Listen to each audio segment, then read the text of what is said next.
আহা কি আনন্দ, আহা কি আনন্দ, আকাশে সূর্য নিচে মাটি।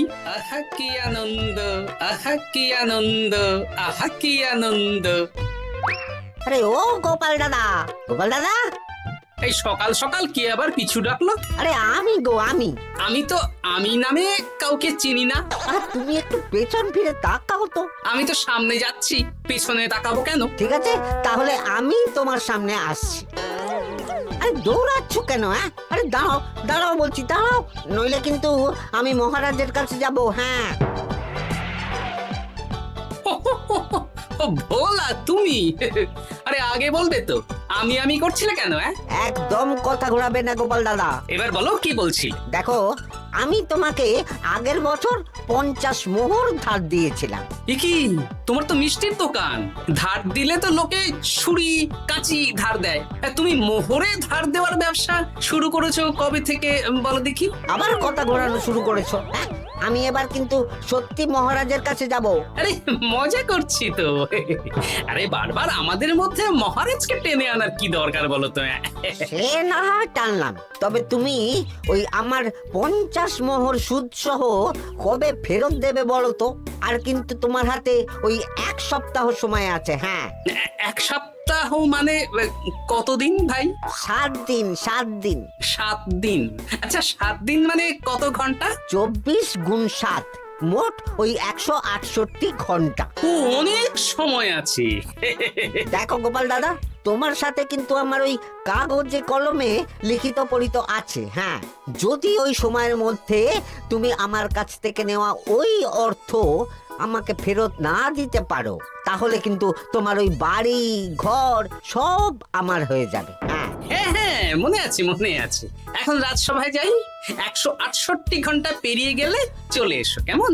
বেশ, কথাটা মনে থাকে যেন। হ্যাঁ, তখন আর কিন্তু কোনো চালাকি করতে যাবে না, আমি সোজা মহারাজকে বলে দেব।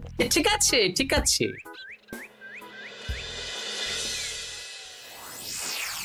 দেখুন মহারাজ, নিজের চোখেই দেখুন, সবাই হাজির, শুধু গোপাল ধা।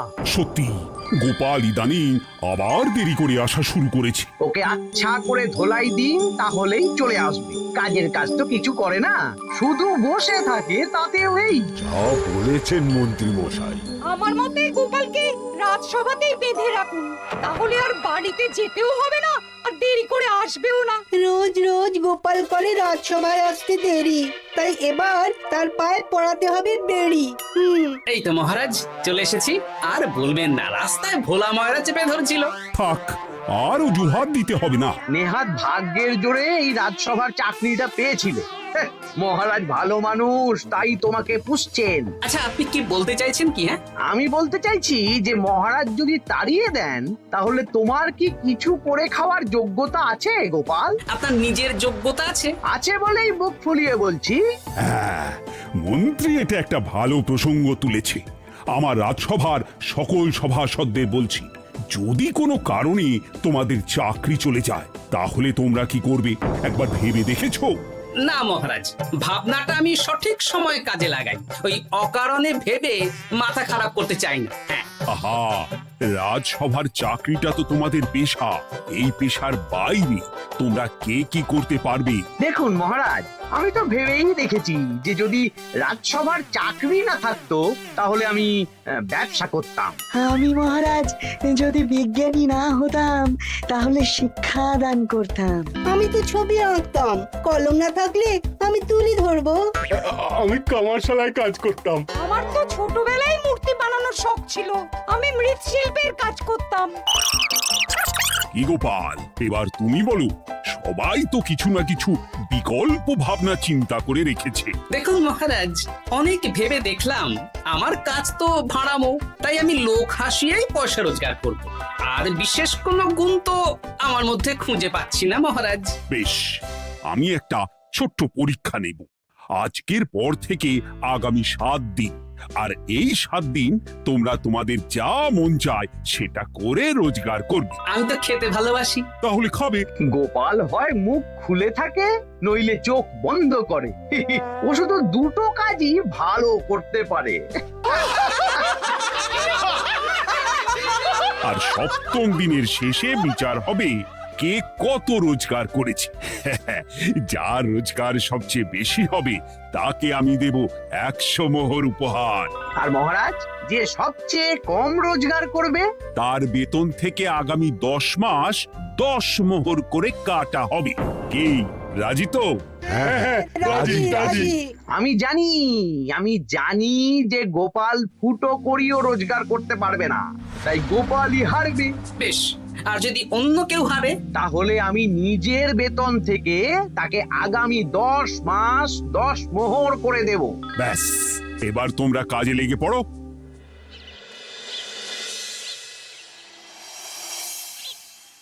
এ কি গিন্নি, আজকেও নিরামিষ? হ্যাঁ, আজকেও নিরামিষ খেতে হয়। হ্যাঁ, রোজই তো কিছু না কিছু একটা লেগে আছে তোমার। আমাদের পুরো শরীরটাই তো আমিষ। হ্যাঁ, তাহলে আমিষ খেতে বাধা কিসের বলো দেখি? বেশি তর্ক করতে হবে না বাপু, তা তোমাকে ডিম বানিয়ে দেবো। হ্যাঁ, না, আমি মানুষই ঠিক আছি গিন্নি। আরে তোমাকে ডিম বানাবো বলেছি নাকি? আমি বললাম তোমার জন্য ডিম বানিয়ে দেবো। জন্যটা তো বলনি তখন। আরে তাড়াতাড়ি দাও, তাড়াতাড়ি দাও। এখন কদিন শুধু খাবো আর ঘুমাবো, 7 দিন ছুটি। ছুটি মানে? সেসব পরে বলবো গিন্নি। যাও গিয়ে ডিম সেদ্ধ বসাও।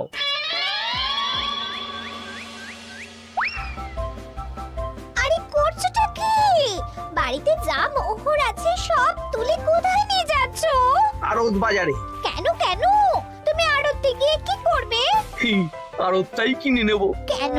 তাহলে খোলা বাজারের সব ব্যবসায়ী আমার কাছে আসতে বাধ্য হবে, আর আমি ভালো মুনাফা রেখে সব বিক্রি করব। এ কি? রাজবাড়ির সুখে চাকরি ছেড়ে দিলে নাকি? না না না, এখন 1 সপ্তাহ ব্যবসা করে মহারাজের কাছে আমার যোগ্যতা প্রমাণ করব। সব পরে বুঝিয়ে বলবো। হ্যাঁ, আমি আপনাকে সব শিখিয়ে দেব। তাহলে ভাই ওই আগামীকাল সকাল থেকে কাজে লেগে পড়বো, কেমন? তাহলে বুঝতে পারলেন তো যে কি করতে হবে? হ্যাঁ হ্যাঁ জমিদার মশাই, কবিতা লেখা যেমন আমার পেশা, তেমনি চিত্রশিল্প আমার নেশা। তাহলে তো আর কোনো চিন্তাই নেই। আশা করি খুব সুন্দর ছবি আঁকবেন। আপনি 1 সপ্তাহ পর এই মন্দির চিনতেই পারবেন না। এই নিন আপনার জন্য 50 মোহর অগ্রিম। মন্দিরের চিত্রকলা শেষ হয়ে গেলে আরো 50 মোহর দেব, ঠিক আছে? বেশ।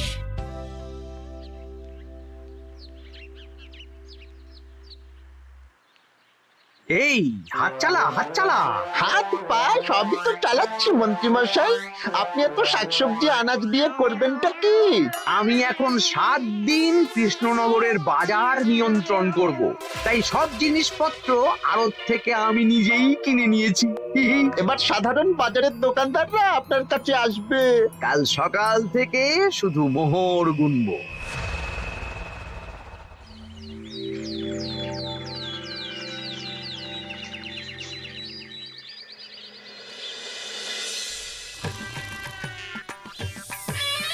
আরে এত বেলা হয়ে গেল, আর কত পড়ে পড়ে তুমি ঘুমোবে? এত লম্বা ছুটি পেয়েছি, এখন তো বিশ্রাম নিতেই হবে গিন্নি। কিন্তু পুকুর ঘাটে গিয়ে তো আমি অন্য কথা শুনলাম। তুমি আবার কি শুনেছো? তোমাদের মহারাজ নাকি বলেছেন আগামী 1 সপ্তাহ তোমরা সকল সভাসদেরা ওই সকল সভাসদেরা নিজের ইচ্ছে মতো কাজ করে রোজগার করব। আমার কাজ তো ভাড়ামো করা, তাই ভাড়ামোর সুযোগ এলে সেটাই করব। কিন্তু যদি সুযোগ না আসে, তাছাড়া যার রোজগার সবচেয়ে কম হবে তার তো বেতন থেকে 100 মোহর কাটা হবে গো। এই খবরও পেয়ে গেছো? বাবা, পুকুর ঘাট না পরনিন্দা পরচর্চা কেন্দ্র? হ্যাঁ, ওসব বাজে কথা বাদ দিয়ে কোনো কাজ শুরু করো, কাজ শুরু করো। এরকম গা এলিয়ে শুয়ে থাকলে ভগবান এসে তোমাকে পয়সা দিয়ে যাবে না গো। গোপাল দাদা, ও গোপাল দাদা, বলছি গোপাল দাদা, কি খবর গো? এই তো গতকাল তোমার সাথে কথা হলো, আজ একেবারে বাড়িতেই চলে এসেছো। তোমার যা হালচাল তাতে তো মনে হচ্ছে ওই কদিন পরে বাড়িটা আমারই হবে। আর সেই আশাতেই বসে থাকো। এই ভোলাময়রা এসেছে কেন গো? এসব কি বলছে? মা ঠাকুরুন, আপনার কাছে আর কি লুকাবো? বহুদিন আগে গোপাল দাদা আমার কাছে 50 মোহর ধার নিয়েছিল। সেই ধারের থেকে 5 মোহরা এখনো আমাকে শোধ করেনি। সে কি? হ্যাঁ, শর্ত অনুযায়ী যদি গোপাল দাদা আগামী ওই 6 দিনের মধ্যে ধার না শোধ করতে পারে তাহলে এই বাড়ি আমার হয়ে যাবে। তুমি আমাকে এত বড় কথা লুকিয়ে রেখেছো? হ্যাঁ, না আমি বলবো বলবো করে বলা হয়ে ওঠেনি আর কি। এবার আপনি দেখুন গিন্নিমা কি করবেন। ভিটে মাটি ছেড়ে কোথায় গিয়ে উঠবেন দেখুন। কি গো, এতেও তোমার হুঁশ হয় না? হ্যাঁ? ধুর, এই অযথা চিন্তা করো না তো, কিছু না কিছু একটা হয়ে যাবে।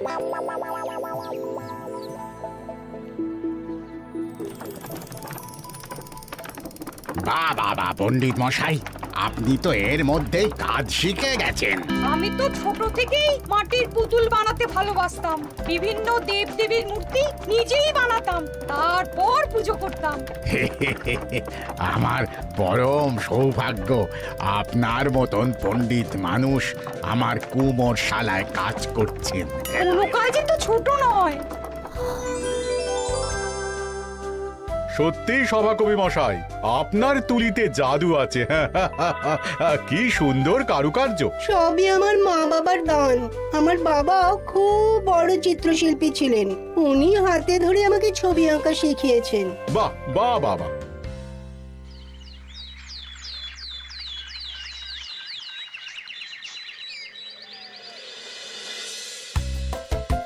এই যে পুটি, আজকে তো একটা মজার জিনিস শেখাবো। কি জিনিস? নয়ের নামটা তো তোরা পড়েছিস, হ্যাঁ, বল তো। 9 একে 9, 9 দুগুণে 18, 3 9 27, 4 9 36। ঠিক আছে ঠিক আছে, এবার থাম। পুরো মুখস্থ। সে তো বুঝতেই পারছি। এবার মজার জিনিসটা দেখ। 9 কে 9, 9 দুগুণে 18, 18 মানে কি? 1 10 8। হ্যাঁ, এবার 1-এর সাথে 8 যোগ কর, কত হয়? 9 3 9 কত? 27। 2-এর সাথে 7 যোগ করলে কত হয়? 9 36-এর 3-এর সঙ্গে 6 জুড়লে 9। আরে বাস, দারুণ তো। হ্যাঁ হ্যাঁ। সত্যি বিজ্ঞানী মশাই, আপনি কি সুন্দরভাবে পড়া বোঝান। এটা তো আমার নেশা।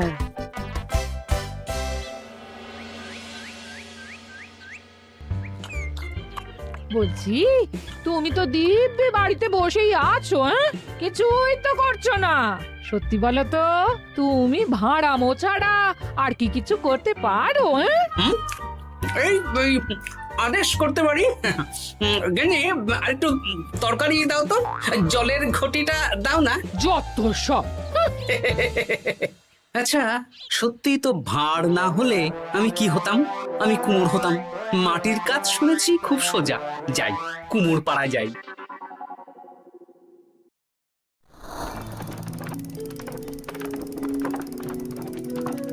আমার কি সৌভাগ্য, রাজসভার দুজন সভাসদ আমার সঙ্গে কাজ করছে। আচ্ছা, এইভাবে ঘোরাবো? এই যা, হলো না হলো না। এটা কি মুড়ির মোয়া নাকি? দাও, আমাকে করতে দাও, তুমি অন্য কিছু করো।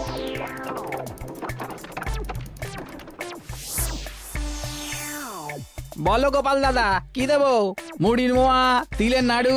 আমি কিনবো না গো, বানাবো। হ্যাঁ, কি বানাবে? ওই মুড়ির মোয়া। কদিনের জন্য আমার একটা কাজ দরকার, বুঝলে? তা বেশ, তাহলে এসো, এই পিছনেই আমার কারখানা। গুড় মুড়ি সব রাখা আছে, বানাও। এই দেখো, এই যে গুড়ের হাঁড়ি আর ওই যে মুড়ির বস্তা, এবারে বানাও। বেশ, আমি তবে সামনে দোকানটা সামলাই।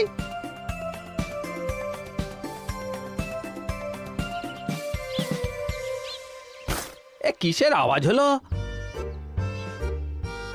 আরে আরে আরে, এ কি করলে গোপাল দাদা? আর বলো না, ওই গুড়টা ঢালতে গিয়ে হাঁড়িটা হাত ফসকে পড়ে গেল। এই তুমি যাও তো, তোমাকে কিচ্ছু করতে হবে না, যত সব বিপদ বাড়ানো।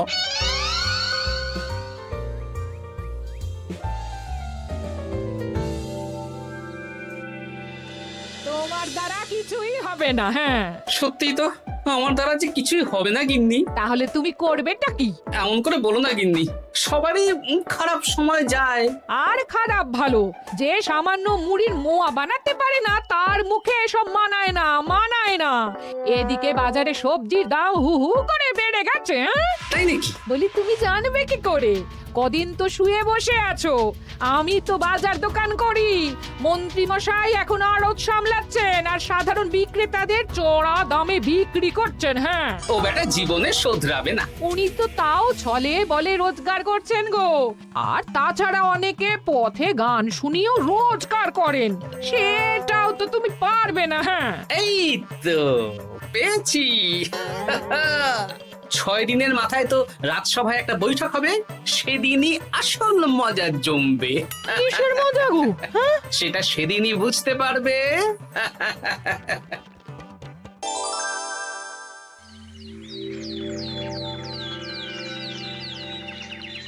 তারপর বলো, আজ তো ষষ্ঠ দিন, আজ অবধি তোমরা কে কত কত রোজগার করেছো? মহারাজ, আমি এখনো অবধি 200 মোহর। বাহ বাহ বাহ! আমি মহারাজ 15 মোহর। হ্যাঁ, আমি 5 মোহর। বিভিন্ন বাড়িতে বাচ্চাদের পড়াচ্ছি, শিক্ষাদান করছি দিনরাত। সেনাপতি, আমি 10 মোহর পেয়েছি, আরো পাবো। আমি 50 মোহর অগ্রিম পেয়েছি, আরো পাবো আগামীকাল। বাহ বাহ বাহ! সবাই তো ভালোই রোজগার করেছো। আর গোপাল, তুমি বলো। মহারাজ, আমি এখনো অবধি কোনো রোজগার শুরু করিনি। আমি আগেই বলেছিলাম গোপাল একটা কানা করিও রোজগার করতে পারবে না। আসলে মহারাজ, আমি আজ সকালেই আমার প্রতিভা খুঁজে পেলাম। তোমার আবার কি প্রতিভা? আমি ভালো গান গাইতে পারি মহারাজ। আমার ছোট্টবেলার ইচ্ছে ছিল আমি রুদ্ধদ্বার সভা করব, গান গাইবো, আর দর্শক বা শ্রোতারা আমার গান শুনে আমাকে পয়সা দেবে। বাহ বাহ বাহ! তা শোনালি না কেন?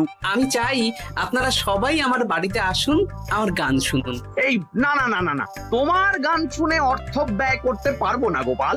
যদি শোনাতে হয় তো বিনামূল্যে শোনাও। তুমি ভেবেছো কায়দা করে গান শুনিয়ে রোজগার করবে? সেসব চালাকি কিন্তু চলবে না।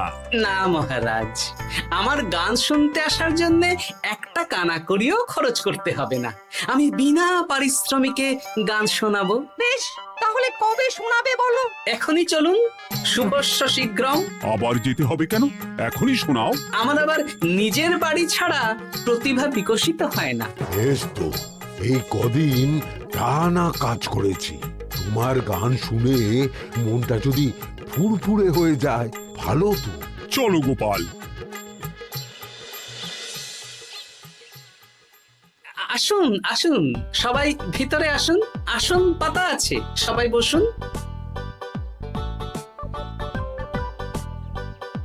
নাও, এবার গান শুরু করো। দাঁড়ান মহারাজ, আমার গান আমি বাইরের লোককে শোনাতে চাই না। কু কু বাবা, আবার কোকিলের মতন আওয়াজ করছে। কু।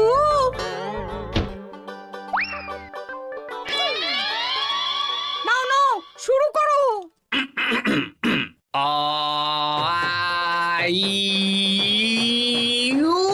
ওরে বাবা রে বাবা! আরে এত চিৎকার করছো কেন? থামো থামো থামো! এটা ভালো লাগছে না, অন্য গান শোনাচ্ছি তাহলে। আকাশে মেঘে বাতাসে বায়ু, জ্যোতিষী বলেছে আমার 100 বছর আয়ু। আরে থামো থামো, আরে কান ঝালাপালা হয়ে গেল। না, থামতে আমি পারবো না, গান শুনতেই হবে। ওরে ওরে বাবা রে বাবা, এই কানে তালা লেগে গেল, আমি পালাই। পালাতে পারবেন না, বাইরেও তালা দেওয়া আছে। বাইরে তালা খুলতে বলো। বাইরে বেরোতে হলে প্রত্যেককে 100 মোহর দিতে হবে। আমরা তো আগেই বলে দিয়েছি, তোমার গান শোনার জন্য কোনো পয়সা দিতে পারবো না। এটা তো গান শোনার জন্য নয়, বাইরে যাওয়ার জন্য। আমার গান শুনতে আসার জন্য কোনো অর্থ লাগে না। গান শুনে বাইরে বেরোতে গেলে অর্থ লাগবে, জনপ্রতি 100 মোহর মাত্র। কি জ্বালাতন! হয় দিন, নইলে আবার শুরু করছি। থামো থামো। আপনারা কি সবাই দেবেন না এখানেই থাকবেন? এই আমার কাছে এখন 50 মতন মোহর আছে। আমার কাছে 5 মোহর আছে। সে আমি লোক পাঠাচ্ছি আপনাদের সবার বাড়িতে, পুরো অর্থ পাবো, তারপর সবাইকে ছাড়বো। আচ্ছা, এটা কি ঠিক করলে গোপাল? দেখুন মহারাজ, আমি কথা নিয়ে খেলি। সব সভাসদেরা 6 দিন খেটে যা না রোজগার করেছে, আমি শুধু বুদ্ধির জোরে আর ভাড়ামো করে ঘন্টা খানিকের মধ্যে তার থেকে বেশি রোজগার করে নিলাম। যদিও এখনো একদিন সময় আছে। সত্যি গোপাল, তোমার বুদ্ধির জবাব নেই। মন্ত্রী মশাই, যে সবচেয়ে কম রোজগার করবে আপনাকে কিন্তু তাকে আগামী 10 মাস 10 মোহর করে দিতে হবে। হ্যাঁ নয় হ্যাঁ, এরকমই তো তুমি মুখ বড় করে বলেছিলে। গিন্নি কই গো, ভোলাকে ডেকে আনো, ওর ধার আজকেই শোধ করে দেব। হ্যাঁ যাচ্ছি। হ্যাঁ, আমরাও যাচ্ছি। গোপাল, কালকে রাজসভায় এসে তোমার পুরস্কারের অর্থটাও নিয়ে যেও। সে তো নিশ্চয়ই।